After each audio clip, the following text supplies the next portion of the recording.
भारत जोड़ो यात्रा कन्याकुमारी से कश्मीर की यात्रा है। आज 65 दिन हो गए हम पैदल चल रहे हैं। 25 किलोमीटर हर रोज चलते हैं। दिन भर आपसे बातचीत होती है, किसानों से, मजदूरों से, छोटे दुकानदारों से, सबसे बातचीत होती है। 6-7 घंटे हम चलते हैं, 6-7 घंटे हम आपकी बात सुनते हैं और अंत में शाम को 15 मिनट, जैसे आज मैं कर रहा हूं, हम अपनी बात रखते हैं। यात्रा का लक्ष्य जो बीजेपी के लोगों ने, आरएसएस के लोगों ने हिंदुस्तान में नफरत, हिंसा और डर फैला रखा है, उसके खिलाफ आवाज उठाना, उसके खिलाफ खड़ा होना है। भाइयों और बहनों, इन सड़कों पे मुझसे हजारों युवा मिले हैं और उन सब से मैं पूछता हूं, क्या पढ़ रहे हो?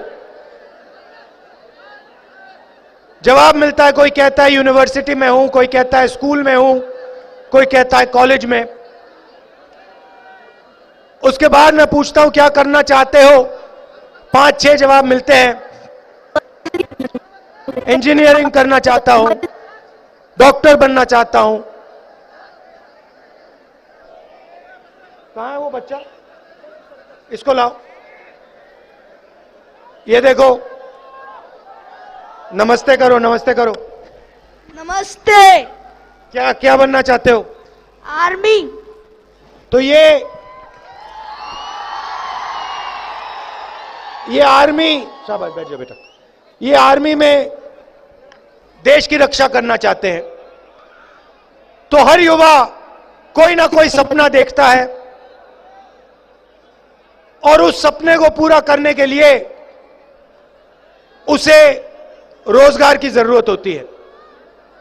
अब आर्मी की बात की, बाद में मैं आपको अग्निपथ के बारे में बताऊंगा, मगर हर युवा रोजगार चाहता है और इस हिंदुस्तान में, इस महाराष्ट्र में हमारे युवाओं को आज रोजगार नहीं मिल सकता। भाई और बहनों, ये मैंने सही बोला या गलत बोला? सुनाई नहीं दिया? सही बोला या गलत बोला? देखिए, इंजीनियर, युवा इंजीनियरिंग करता है, माता पिता पूरा का पूरा पैसा लगा देते हैं, सरकारी कॉलेजेस, यूनिवर्सिटीज तो बची नहीं, प्राइवेट कॉलेज में, प्राइवेट यूनिवर्सिटी में पैसा डालते हैं, सर्टिफिकेट मिलता है और उस सर्टिफिकेट का कोई मतलब नहीं है हिंदुस्तान में, क्योंकि उस सर्टिफिकेट के साथ रोजगार नहीं मिल सकता। इंजीनियर, जो भी इंजीनियर बनना चाहता है, पढ़ने के बाद या वो मजदूरी करता है या फिर ऊबर गाड़ी चलाता है या डिलीवरी का काम करता है। ये हिंदुस्तान की सच्चाई है। ये क्यों हो रहा है? क्योंकि नरेंद्र मोदी जी ने नोटबंदी करके, गलत जीएसटी लागू करके, जो हमारी रीढ़ की हड्डी, रोजगार देने की रीढ़ की हड्डी थी, उसे तोड़ दिया है। नहीं, ठीक है भैया, उस रीढ़ की हड्डी को तोड़ दिया है। रोजगार कौन देते हैं भाई और बहनों? रोजगार देश के किसान देते हैं, स्मॉल और मीडियम देते हैं, वो देते हैं, छोटे व्यापारी देते हैं, दुकानदार देते हैं। उनके लिए नरेंद्र मोदी जी ने नोटबंदी और गलत जीएसटी दी। भाइयों और बहनों, ये पॉलिसियां नहीं है, गलत फहमी में मत रहिए। ये पॉलिसी नहीं है, ये छोटे दुकानदारों को, किसानों को दुकानदारों को, छोटे व्यापारियों को मारने के दो हथियार हैं।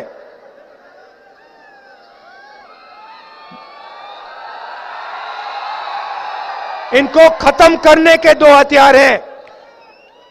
नरेंद्र मोदी जी ने नोटबंदी करते हुए कहा था काला धन मिट जाएगा। अब देखो मिट गया, हो गया गायब? नहीं, मगर देश में लाखों छोटे बिजनेस, करोड़ों लोग बेरोजगार हो गए, लाखों छोटे बिजनेस बंद हो गए। नरेंद्र मोदी जी ने यह काम क्यों किया? क्योंकि वो पूरा का पूरा फायदा अपने 2-3 मित्र को दिलवाना चाहते हैं। नाम आप जानते हो,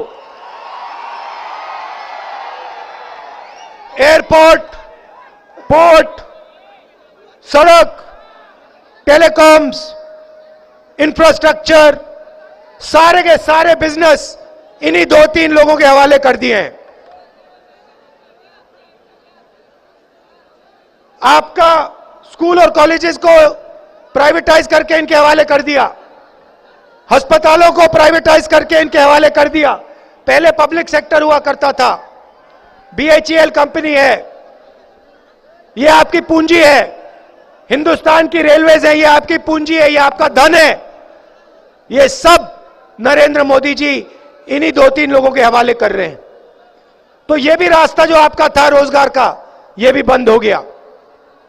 फायदा सिर्फ 2-3 लोगों को। ये हिंदुस्तान की सच्चाई है। किसानों की बात करो, उनका कर्जा कभी माफ नहीं हो सकता। अरबपतियों का कर्जा माफ हो जाएगा, मगर किसानों का कर्जा माफ नहीं हो सकता। भाई और बहनों, मुझे एक बात समझा दो, मुझे एक बात समझ नहीं आई। अरबपति बैंक से पैसा लेता है, अरबपति बैंक से पैसा लेता है, वापस नहीं दे पाता, तो लोग कहते हैं नॉन परफॉर्मिंग एसेट है। भैया शांत हो जाओ 2 मिनट। लोग कहते हैं, सरकार के लोग, ब्यूरोक्रेसी के लोग कहते हैं नॉन परफॉर्मिंग एसेट है। मगर अगर किसान, अच्छा वो कर्जा लेते हैं लाखों करोड़ का, लाखों करोड़ का कर्जा वापस नहीं देते, माफ हो जाता है, उनके बारे में कहते हैं भैया ये तो नॉन परफॉर्मिंग एसेट है। मगर किसान 50,000 रुपए का लोन लेता है, लाख रुपए का लोन लेता है, उसको नॉन परफॉर्मिंग एसेट नहीं कहते, उसको कहते हैं ये डिफॉल्टर है। उसका घर ले जाते हैं, उसकी जमीन ले जाते हैं। तो आप मुझे यह समझाइए क्यों हो रहा है ये अन्याय, हमारे किसानों के साथ क्यों हो रहा है? यहां पे किसान हैंगे ना? मुझे बताओ, आपको जो भी आप उगाते हो उसका आपको सही रेट मिलता है? सुनाई नहीं दिया। सही रेट मिलता है, MSP मिलती है? आपका नरेंद्र मोदी जी ने कभी कर्जा माफ किया? यूपीए सरकार ने कर्जा माफ किया था? ये देखिए, आप सब जानते हो। तो यात्रा का लक्ष्य है, ये जो हिंसा फैला रहे हैं, डर फैला रहे हैं, इसके खिलाफ खड़ा होना। और ये जो बेरोजगारी बढ़ती जा रही है, इसके खिलाफ खड़ा होना, इसके खिलाफ लड़ाई लड़ना। आखिरी सवाल, भाई और बहनों, यूपीए के समय गैस सिलेंडर का रेट क्या होता था? 400। उस टाइम हर भाषण में नरेंद्र मोदी जी कहते थे शर्म आनी चाहिए, 400 रुपए का गैस सिलेंडर हो गया। अच्छा भाई और बहनों, अब क्या रेट है? अब अपने भाषण में नरेंद्र मोदी शर्म की बात क्यों नहीं करते? अच्छा, पेट्रोल का दाम क्या था यूपीए के समय? 60 रुपए। उस टाइम नरेंद्र मोदी कहते थे शर्म आनी चाहिए, 60 रुपए हो गया दाम पेट्रोल का। आज क्या दाम है? डीजल का क्या दाम है? नरेंद्र मोदी एक शब्द नहीं कहते। पहले कहते थे 2 करोड़ युवाओं को मैं हर साल रोजगार दूंगा, पता लगा करोड़ों लोगों को बेरोजगार कर दिया नोटबंदी और जीएसटी लागू करके। एक भाषण में रोजगार की बात नहीं करते। आप सुनो उनके भाषण, रोजगार शब्द नहीं सुनाई देगा, बेरोजगारी शब्द नहीं सुनाई देगा, महंगाई शब्द नहीं सुनाई देगा, और आप बीच में पिस रहे हो।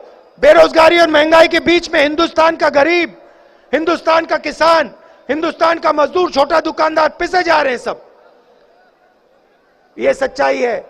इसलिए हमने ये यात्रा कन्याकुमारी से कश्मीर तक शुरू की है। और मैं आपको बता रहा हूं, देखो एक बात समझ लो, ये जो तिरंगा है ना, ये श्रीनगर में जाके हम इसको लहराएंगे, कोई नहीं रोक पाएगा, कोई तूफान, कोई आंधी कुछ नहीं रोक पाएगा। ये झंडा, ये तिरंगा वहां पे जाके लहराएगा। ये दिखाओ सामने लाके।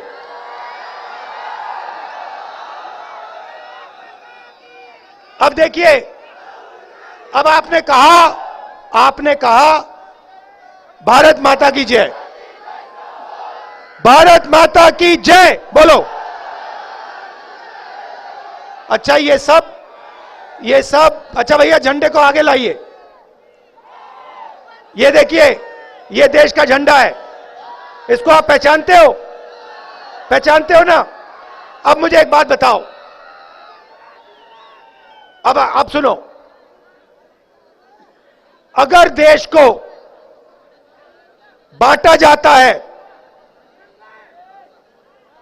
दिनेश 2 मिनट ठहर जाओ, अगर देश को बांटा जाता है, देश में हिंसा फैलाई जाती है, देश में नफरत फैलाई जाती है, तो ये जो झंडा है,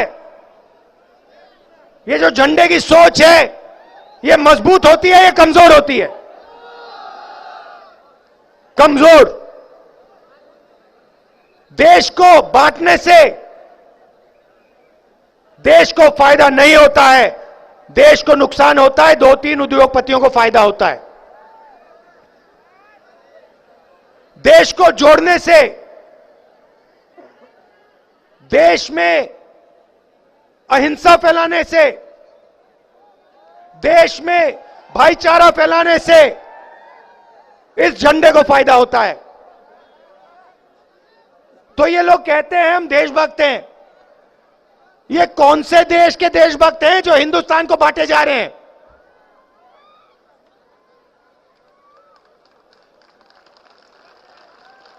आप किसी भी परिवार को बांटो,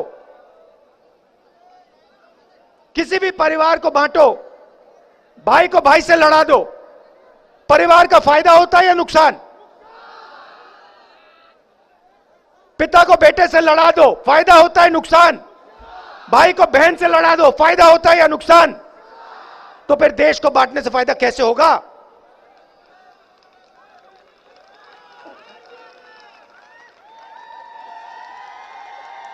तो इनकी पॉलिसियां जो हैं, आपको डराने की पॉलिसियां हैं।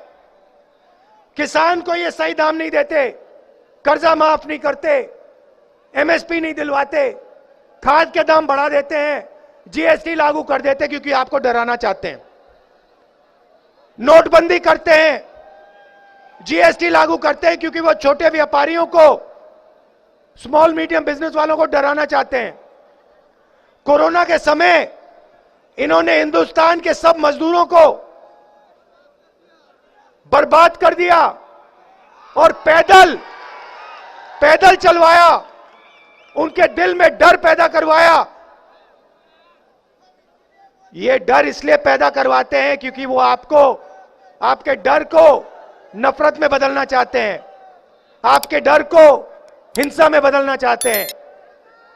और ये देश अहिंसा का देश है, ये देश प्यार का देश है, ये देश भाईचारे का देश है, ये देश नफरत का है ही नहीं, कभी नहीं रहा है, कभी नहीं होगा।